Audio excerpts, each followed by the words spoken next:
6 novembre, Angle mort, salut tout le monde. Un petit épisode là, pour le fun du vendredi, il fait super beau, il va faire beau jusqu'à mardi. En tout cas, à Montréal, il annonce des 20 puis des 21 degrés. 21 degrés mardi, c'est-tu hot? Puis des fois, c'est plus haut, hein, tu sais. Hey, ça, c'est vraiment génial. Ça fait que aujourd'hui, quelques petits propos ici et là. Hier, ma chronique sur la gratuité puis l'anonymat, j'ai eu des bonnes réactions. J'ai souvent des gens qui m'écrivent en privé et je me demande pourquoi vous le faites pas en public. Dans le sens que un de mes problèmes actuellement là, avec l'ensemble de mes podcasts, c'est que à part YouTube, qui est pas une plateforme pour un podcast audio, on se comprend que je pourrais jamais faire des gros chiffres avec ce format-là. J'ai plus d'avenir, entre guillemets, avec l'angle mort du lundi, qui, lui, est en vidéo, puis les autres affaires que j'ai. Mais j'avoue que j'ai un problème, et là-dessus, je vais demander vos suggestions, j'ai un problème d'interaction. C'est-à-dire qu'il y a du monde qui m'écrive en privé, comme hier. Alors, évidemment que ça fait plaisir, évidemment que c'est le fun, évidemment que ça m'éclaire, puis que il n'y aura jamais trop de commentaires privés au public. Mais c'est parce que quand c'est privé, ça m'amène rien d'autre. Comprenez-vous? Dans le sens que moi, ce que je veux, c'est des nouveaux auditeurs. Ça prend du monde. Il faut qu'on se monte une armée, comme on dit. Puis là, j'ai pas de plateforme. Puis ça me tente pas d'ouvrir une page Facebook Angle mort. J'ai déjà une page Marc Boilard. Mais je poste pas tout le temps. Tu sais, c'est Colin. C'est qu'il y a tellement de plateformes pour écouter tout ça. Il y en a qui me suivent avec Spotify, il y en a qui me suivent. Fait que c'est quoi la solution? Comment on fait pour que vous ayez à quelque part la possibilité d'aller sur une plateforme puis faire des commentaires qui font en sorte que là, tout à coup, il y a de la vie? Tu sais, dans mon Patreon, c'est la même affaire. Dans mon Patreon, là, tout va bien, ça monte, ça va bien. Mais on se parle pas entre nous autres. J'en ai parlé hier. J'ai fait mon vidéo de la semaine hier. Puis c'est ça que je disais, on n'a pas d'interaction. C'est comme tu développes une crowd, puis la crowd ne se parle pas entre elles. Il y a quelque chose là-dedans, pour moi, qui ne marche pas. Ça ne marche pas. J'aime pas l'idée d'un couloir unique. Tu sais, déjà, mettons, quand j'anime une ligne ouverte, OK? Quand j'anime ma ligne ouverte, tu te dis, ouais, il y a juste une personne qui parle à l'autre, mais il y en a des milliers qui écoutent. Fait qu'à défaut que ces milliers-là se parlent entre eux, ben un raccroche, l'autre appelle. Comprends-tu? Mais tandis que là, vous écoutez, personne ne se parle. C'est peut-être dans ma tête. Tu sais, je remarque en sous-écoute, qui torche beaucoup, beaucoup plus que moi, là, Mike avec son podcast, puis tout ça. Ben, dans le fond, le monde, il se parle-tu plus? Je sais pas, on dirait que j'ai ce désir-là. C'est ça l'affaire un matin. J'ai ce désir-là que les gens qui me suivent, ça doit être parce que j'ai eu un site de rencontre. D'après moi, ça doit être ça. Ou c'est dans ma nature d'être plus rassembleur que diviseur. Je sais pas. Mais ça me gosse énormément. Parce qu'à chaque fois que je reçois un message individuel, je trippe. Puis même que des fois, c'est pas toujours Jojo. Là. Il y a du monde là, que c'est pour me dire qu'ils sont pas d'accord, puis c'est excellent. Puis je réponds à tout le monde depuis le jour 1, puis j'espère que je vais être capable à quelque part tout le temps de le faire. Mais ça me frustre en même temps. Je me dis, Colin, c'est un commentaire que j'aimerais que tout le monde voit. Cette conversation-là, je trouve que, tu sais, cette conversation-là, des fois, c'est juste merci, gentil, salut Paul, ou peu importe. Mais elle a une valeur en termes de contenu. Voyez-vous ce que je veux dire? En tout cas, c'est que si ça vous sonne une cloche, vous avez une idée, quelque chose qui fait en sorte que on pourrait dire, tu sais, genre, j'ouvre-tu une plateforme de commentaires sur le podcast? Mais ça va-tu marcher? Je sais pas. Je vous lance ça. S'il y a quelque chose à faire pour qu'on se connecte entre nous autres, et non pas seulement moi avec vous autres individuellement. Bon. Je vous disais qu'il faisait beau et que j'espère que vous allez en profiter. En tout cas, moi, oui. Et je veux revenir. Donc, mon sujet d'aujourd'hui, c'est l'alcool, qui est toujours un excellent sujet. À chaque fois qu'on parle d'alcool, c'est des épisodes très écoutés. Puis hier, j'ai joué le jeu avec l'équipe à Bouchard en parle, puis on a vraiment trippé, on a eu du fun. Puis c'est vrai parce que tu as toujours des révélations. Quand tu parles d'alcool, tu te mets un peu à nu. À moins que tu ne veuilles pas répondre. Et hier, j'ai dit, dans la période actuelle, c'est pas le clan masque-anti-masque, c'est pas la vraie division. la vraie division, pas une division de chicane, là, juste qu'est-ce qui nous diffère, c'est le clan de ceux qui boivent moins puis de ceux qui boivent plus. Avouez que j'ai raison. Parce que, et là, Elisabeth, c'était comme moi. Elle dit, dans le confinement du printemps, j'ai bu beaucoup plus. Moi, c'était pareil. Puis elle dit, là, je bois beaucoup moins. Mais c'est relié, je pense, aussi parce qu'on n'était pas tout seul. C'est-à-dire que j'étais pas tout seul les week-ends au printemps. Et là, je suis tout seul, puis c'est très facile de pas boire. Non, je garde pas l'alcool chez nous. J'en ai acheté il y a 2 semaines. J'ai acheté un kit à Negroni. Puis comme de raison, j'ai passé à travers en 2 semaines. Ça fait que... Puis j'ai fait, j'en rachète pas. Je veux pas prendre cette habitude-là. Puis c'était intéressant de voir les points de tout le monde. Comme Sylvain disait qu'il buvait chaque jour maintenant. Chaque jour, il s'ouvrait une bouteille. Il prenait 1 verre, 2 verres, 3 verres. Bref, sa bouteille, elle durait tout le temps plus qu'un jour, tu sais. Puis Jean-Simon, il disait ouvertement, il dit, moi, je bois tout le temps. Puis il amenait un bon point. Il dit, les 3 ici, vous vivez tout seul. Il dit, moi, je suis en couple. Je vis avec ma blonde. Ça fait qu'effectivement, c'est tellement vrai. Mais je me demande dans quel camp vous êtes, tu sais.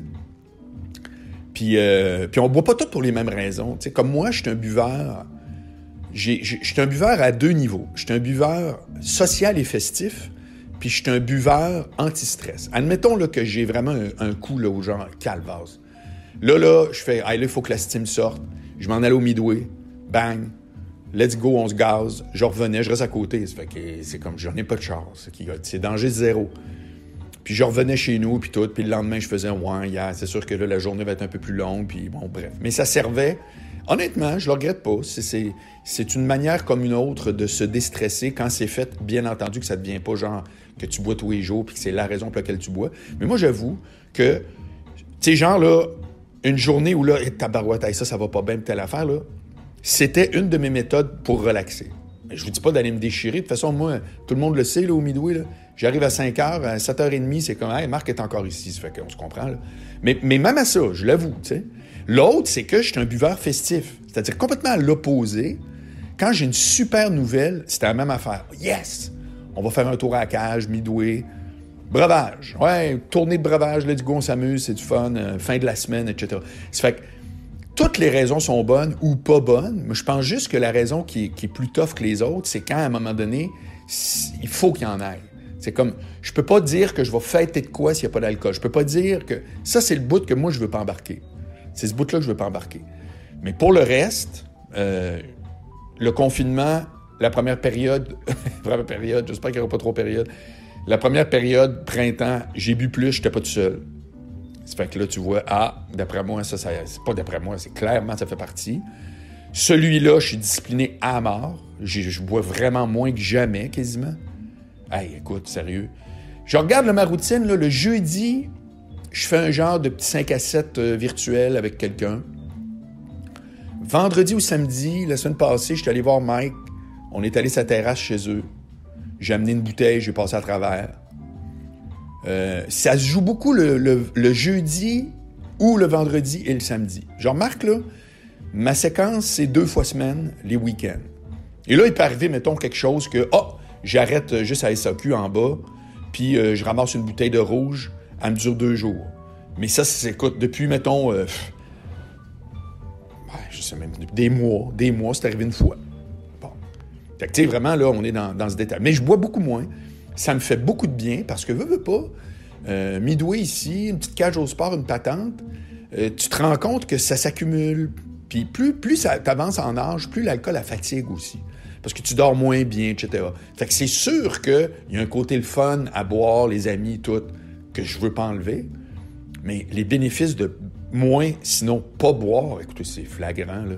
Tu te couches le soir, t'as la tête super claire, t'as l'affaire. L'alcool, n'oubliez pas, c'est un poison. Ça n'a aucun bénéfice. Quand on dit, le vin rouge, telle affaire, on tourne les coins ronds, là, le Révestartrol, ou je sais plus trop, là. C'est un alcool qui peut avoir des bénéfices, mais encore là, c'est si t'en prends peu, puis, tu sais, je veux dire, ça peut faire partie de ce qu'on appelle une alimentation variée, mais à la base, dans le vin rouge, c'est pas l'alcool qui amène le Révestarol, j'ai de la misère avec le mot, là, je sais pas c'est quoi, mais en tout cas, c'est un antioxydant, là. Mais c'est le reste du produit, donc c'est le raisin qui est fermenté, blablabla, mais l'alcool comme tel, n'oubliez jamais, c'est un poison. Puis quand vous avez de l'alcool dans votre corps, ce qui arrive, c'est que votre foie arrête toutes ses opérations pour focusser sur l'alcool pour s'en débarrasser. Donc, le métaboliser, puis faire en sorte ciao bye. C'est pour ça que si vous buvez de l'alcool en petite quantité régulière, vous scrapez une partie de votre diète ou de votre régime.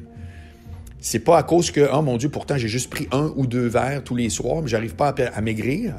C'est que dans le processus d'une diète ou autre, il faut que votre système, votre métabolisme soit au top. Puis quand vous prenez de l'alcool, il est en break. Tout le reste est mis à off. Ça fait que c'est très insidieux l'alcool parce que de 1, c'est 8 ou 9 calories par gramme. C'est plus que le gras. Ça fait que, tu sais, je veux dire, c'est un petit liquide. Tu fais, il n'y a pas de problème. Non. Excuse-moi, l'indice glycémique, c'est pas le goût du sucre. C'est pas le goût du gras, c'est autre chose. C'est très hypocrite. Ça fait que par gramme, l'alcool, c'est épouvantable. Puis, ce que, règle générale, on ne parle pas, mais que moi, à force, je me suis vraiment intéressé à ça, c'est que au final, ça affecte ton foie parce que c'est un poison, puis il faut que tu t'en débarrasses. Puis le système est bien fait, il le reconnaît, puis il fait comme « stop the press », on arrête tout, puis on focus sur se débarrasser de l'alcool. Ça fait que c'est ça. Ça fait qu'il n'y a pas de secret. T'sais. Moi, je le vis, là, je le vois vraiment. Là. Je vois des effets là, dans ma face, je vois des effets de tout. Là. Vous allez dire, t'es fou furieux. Non. C'est pas... Là, je suis pas... C'est pas genre, hey, j'ai perdu 25 livres. Je me demande si, en termes de poids, j'ai peut-être perdu rien. Mais j'ai peut-être moins de rétention d'eau. Ça, c'est une autre affaire. Savez-vous pourquoi on a mal à la tête le lendemain matin? C'est qu'on est déshydraté. Puis pourquoi on est déshydraté? C'est que l'alcool dilate les vaisseaux sanguins. Ça a cet effet-là. Donc, tes vaisseaux sanguins se dilatent et la nature déteste le vide. Donc, qu'est-ce qui remplace l'espace créé? C'est l'eau. Donc, l'eau s'en va dans votre sang, puis dans votre système sanguin, donc dans les veines, littéralement, les artères, etc. Puis cette eau-là n'est pas où elle devrait être. Elle s'en va à une place où elle ne devrait pas être. Donc, ce phénomène-là, c'est comme une espèce de déshydratation à l'interne. C'est-à-dire que vous ne perdez pas de l'eau par la transpiration, vous perdez de l'eau parce qu'elle s'en va pas où elle devrait être. C'est capoté, hein? J'ai tout lu ça au fil du temps.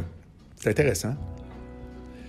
Ça fait que, bref, alors, assez de propos scientifiques et supposément autres. Là. En tout cas, j'espère que je me trompe pas. Si je me trompe, dites-moi là. Peut-être que je dis des choses, je suis loin d'être... J'étais quelqu'un qui a lu dans des sources fiables beaucoup de choses sur le sujet. Depuis que j'ai 20 ans, je m'intéresse à tout ça. Tout ce qui s'appelle nutrition, etc. J'aime beaucoup, beaucoup ça. Mais ça fait pas de moi un vrai spécialiste, on se comprend. Mais ce que je vous balance là, je suis pas gêné de le dire. Là, j'ai vu ça au fil du temps, puis c'est pas des histoires là, des groupes Facebook, des patentes. Là. Ça fait que, bref, pour en revenir au sujet comme tel, moi, j'ai moins bu au début, puis j'ai plus bu au début, puis là, maintenant, je bois moins. Puis j'espère que je vais garder la consommation que j'ai là. J'espère vraiment parce que ça me sied énormément. En plus, sur le budget. Ça, c'est l'autre affaire. Hein? Avez-vous remarqué? Je sais pas vous autres, mais moi, là, je dépense vraiment moins. Puis je me dis, où c'est que je dépensais cet argent-là? Si je dis que Lucie, à un moment donné, qui a mis ça sur Facebook, elle dit, je regarde mes comptes. Elle dit, elle allait où cet argent-là? Alors, quand tu bois, quand tu sors, quand t'es dans les bars ou les restos, bien entendu, c'est un poste de dépense. Alors, moi, dans mon cas, je pense pas que c'est un gros poste de dépense, me semble. Parce que je vois pas où c'est le plus cher, c'est-à-dire les restos de soir. Moi, j'aime beaucoup aller 2-3 fois par semaine luncher, ça me fait sortir de chez nous. Puis je vais à des lunchs, là, tu sais, des patentes qui coûtent entre 10 et 20 piastres. Fait que là, excuse, là, personne ne va en mourir. Puis sérieusement, là, je ne vais pas au restaurant le soir. Je prends pas d'alcool le soir, sauf aller dans un bar 5 à 7. Point barre. C'est que ma dépense, c'est comme vraiment ordinaire. Mais c'est quoi les autres affaires que je dépense? Ben, je parlais de ça, hein, justement, je vous l'ai dit, là, quand tu t'abonnes à des trucs numériques, si t'es gamer ou bien des Netflix, moi, je prétends que ça te fait sauver de l'argent. Ça t'en fait pas dépenser, tu restes chez vous. Mais il reste que... Alors, est-ce qu'on va moins dépenser parce que là, on dépense juste pas par obligation? Moi, il y a un bout, j'ai tendance à vous dire oui. Je pense que je vais continuer sur cette ère d'aller-là. Mais c'est-tu le cas de tout le monde? Je sais pas. Je suis curieux de savoir. Mais tant mieux si on dépense moins, mais en même temps, dépense moins, OK, mais pour l'économie, c'est-tu bien? Si tout le monde a plus d'argent, mais qu'est-ce que vous faites avec? Il faut que ça aille à quelque part, tu sais, je veux dire, il faut que ça roule. Je sais pas, il y a peut-être du monde qui sortait pas, qui vont se mettre à sortir en se disant « Hey, moi, là, cette vie-là, là, j'en peux plus. » Tout est possible. On sait jamais. En tout cas, j'ai hâte de voir dans vos commentaires qu'est-ce que vous pensez de ça. Puis, je termine, c'est court aujourd'hui, là, je voulais juste vous dire bonjour, puis... vous parler de de ce point-là qui hier a été vraiment... Vous réécouterez, si vous allez sur fm93.com, faites Marc Boilard dans l'onglet de recherche en haut, là, puis vous tombez sur toutes mes chroniques avec Sylvain. Celle d'hier était vraiment trippante. Ouais, je suis bien content. Toute la semaine, je suis très content d'ailleurs. Je vois Sylvain d'ailleurs, là, on a une marche de cédulé samedi pour parler de la suite. Je vous rappelle ce que je vous demande. J'ai des devoirs pour vous aujourd'hui. Non, mais blague à part, écrivez-moi pour me dire si vous avez une idée pour qu'il y ait une communauté autour d'Angle Mort, puis des autres podcasts à la rigueur. Moi, dans Patreon, je sais ce que je fais. Je suis en train de monter une newsletter. Je vais envoyer tout le stock qui s'en vient à chaque lundi. Ça, c'est déjà planifié. Mais Patreon, c'est une chose, mais il y en a qui ne sont pas sur Patreon. La plupart ne le sont pas encore. Puis, il reste que... J'aimerais ça que ce soit une communauté. Mais bref, comment on fait pour qu'on se parle entre nous autres? Ça m'intéresse. Peut-être pas vous autres. Peut-être vous dites, moi, je consomme ton truc. Ciao, ben, parfait. Mais j'aimerais avoir du feedback là-dessus. OK? Bon week-end. Salut. À lundi.